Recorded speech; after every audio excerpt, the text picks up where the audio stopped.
Welcome back to The Explainer. Today we're unpacking a really critical turning point in Middle Eastern history. Just imagine the incredible electric hope of a massive revolution, people actually believing in promises of equality and self-determination, only to see those exact promises shatter into a devastating tragedy. We're tracing the Ahwazi Arab struggle right after the 1979 Iranian Revolution. Specifically, we're looking at a historical flashpoint known as Black Wednesday, where demands for basic, fundamental human rights collided with intense state suppression. We'll be grounding all of this in historical accounts and comprehensive UN Human Rights Council reports. Okay, let's dive into this. So here's our roadmap for today. We're going to start with the hopes of the 1979 revolution and those initial demands, followed by the immediate rejection of those demands. Then we'll look at the tragic Black Wednesday massacre itself, before zooming out to examine the long-term economic marginalization, the environmental crisis, and finally, the ongoing human rights reality today. All right, Section 1, Hopes of Revolution and Legitimate Demands. To really get why this matters, we have to rewind a bit. Ahwazi Arabs living in Iran's oil-rich southwest were massive players in overthrowing the Shah. I mean, Arab oil workers initiated these huge strikes that practically crippled the old regime's economy.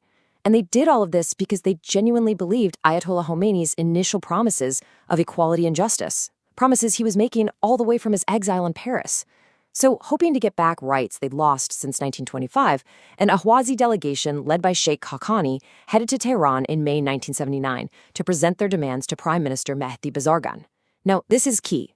According to Al Jazeera and historical records, these demands were strictly humanitarian and explicitly maintained Iranian territorial unity. They were absolutely not asking to break away. The delegation actually laid out 12 specific points. So the crucial point is, when you cut through the density of a 12-point political document, these requests conceptually boil down to just very basic rights. Culturally, they wanted Arabic recognized as an official regional language alongside Persian and access to Arabic education. Administratively, a local parliament. Economically, they were just asking for a fair share of the oil revenues, wealth generated right under their feet, to be reinvested locally. And civilly, they asked for priority employment for locals and to get their historical Arabic city names back. Pretty straightforward, right? Which brings us to Section 2, Rejection of the 12 Demands. Now, even though these demands were totally in line with international minority rights, Tehran's response was, it was incredibly swift and severe. Ayatollah Khomeini flat out rejected the delegation's requests.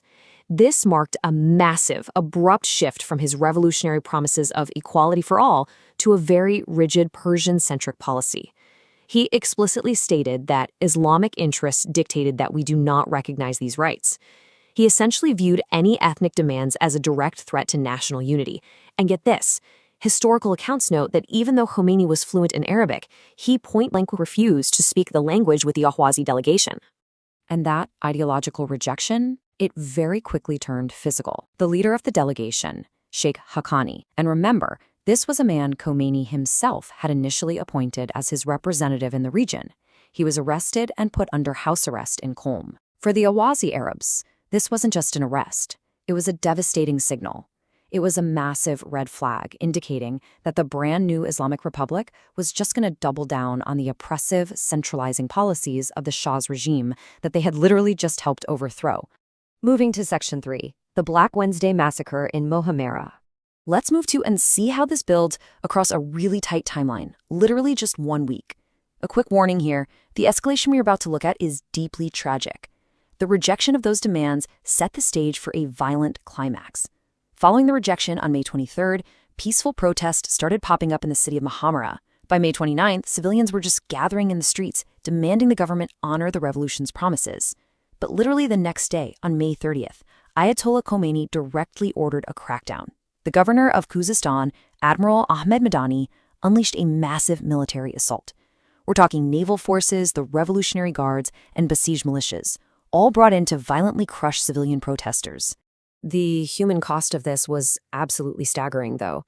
As always with these historical events, the figures do vary depending on the source.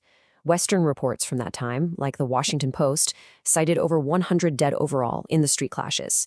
However, Ahwazi and Arab historical sources document that anywhere from 300 to over 800 men, women, and children were killed over a brutal 3-day window. And it wasn't just the massive loss of life. This crackdown forced over 870 Arab families to flee their homes and become permanently displaced. That massacre, Black Wednesday, permanently fractured the relationship between the state and the Awazi people. Okay, let's look at the aftermath in Section 4, Economic Marginalization and Land Confiscation. As we step back from the immediate shock of 1979, we really need to look at the long-term thematic fallout. To do this, we're drawing directly from comprehensive reports submitted to the UN Human Rights Council. And this brilliantly illustrates the core of the economic grievance here. Think about this. The Khuzestan region is literally the economic engine of Iran. It pumps out roughly 90% of the entire country's oil wealth. 90%. Yet, the local Arab population sees virtually zero benefit from that prosperity. In cities like Mohammedah, where the massacre actually happened, unemployment among locals has been recorded at a staggering 60%. It's basically a textbook example of the resource curse, but one heavily exacerbated by intentional state policy. But we aren't just talking about a lack of investment. We're talking about active displacement. According to the UN submission, over 15,000 Arab farmers were systematically stripped of their land. Their incredibly fertile agricultural properties were confiscated by the government. Why? Simply to make way for massive resettlement programs specifically designed to bring non-indigenous Persian settlers right into the region. And the UN report points out that none of this was accidental. It actually cites leaked, top-secret government letters that explicitly discussed state-orchestrated ethnic restructuring policies. We're talking about the confiscation of over 72,000 hectares of Arab farmland.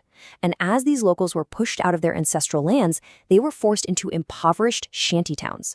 Some of these areas were literally walled off, like physical separation walls, from the newer, affluent settlements built for non-Arabs. To top it all off, systemic employment discrimination means that in a province where Arabs are the absolute demographic majority, they hold less than 15% of the top government jobs. Just wild. Now let's shift gears to Section 5, the environmental and water crisis. Because as if the socioeconomic hurdles weren't devastating enough, we also have to talk about the compounding ecological disasters threatening local survival. This region historically relies heavily on the Karun River, but state projects have systematically diverted its waters to central, non-Arab provinces. And what little water is left behind? It is heavily, heavily contaminated. UN documents highlight that a toxic mix of untreated sewage, severe petrochemical runoff, and even uncleaned chemical remnants left over from the Iran-Iraq War has made the local water supply virtually undrinkable. And you can guess the result: alarming spikes in skin, respiratory, and kidney diseases among the local population. Adding fuel to this environmental fire are these massive state industrial initiatives, like the Arvand Free Zone. The UN submission raises a huge red flag here. It warns that creating this 5,000 square kilometer military and industrial project along the waterways involves the systematic destruction of Arab villages. It's currently threatening the mass displacement of up to 500,000 Awazi Arabs, all under the banner of security and industrial development. Finally, Section 6, the ongoing human rights reality. You see, the tragic events of 1979 really set the precedent for a hypersecurity-centric approach to the region, and that reality is very much alive today. According to reports from the UN Human Rights Council and Amnesty International, the civil rights situation is undeniably bleak. Because education in their mother tongue is heavily restricted, illiteracy rates are staggering. We're talking over 50% for Arab men and nearing a heartbreaking 100% for rural Arab women. Politically, the region is plagued by arbitrary arrests, which leads to massive overcrowding in facilities like Karun Prison. And perhaps most alarmingly, international human rights experts consistently flag the use of secret trials. Defendants often have zero legal representation, and these trials frequently culminate in the incredibly vague charge of moharib, which translates to enmity with God. It's a charge frequently weaponized to justify the execution of political dissidents. Now, what's really interesting about this slide is the profound question it leaves us with.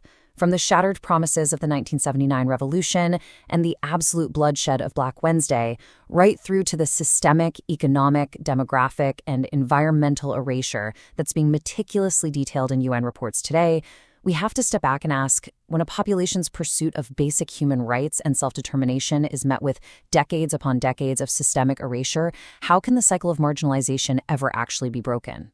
I really hope this explainer provided some clarity on the incredible depth of the Awazi struggle. Thank you so much for learning with me today, and as always, keep asking the tough questions.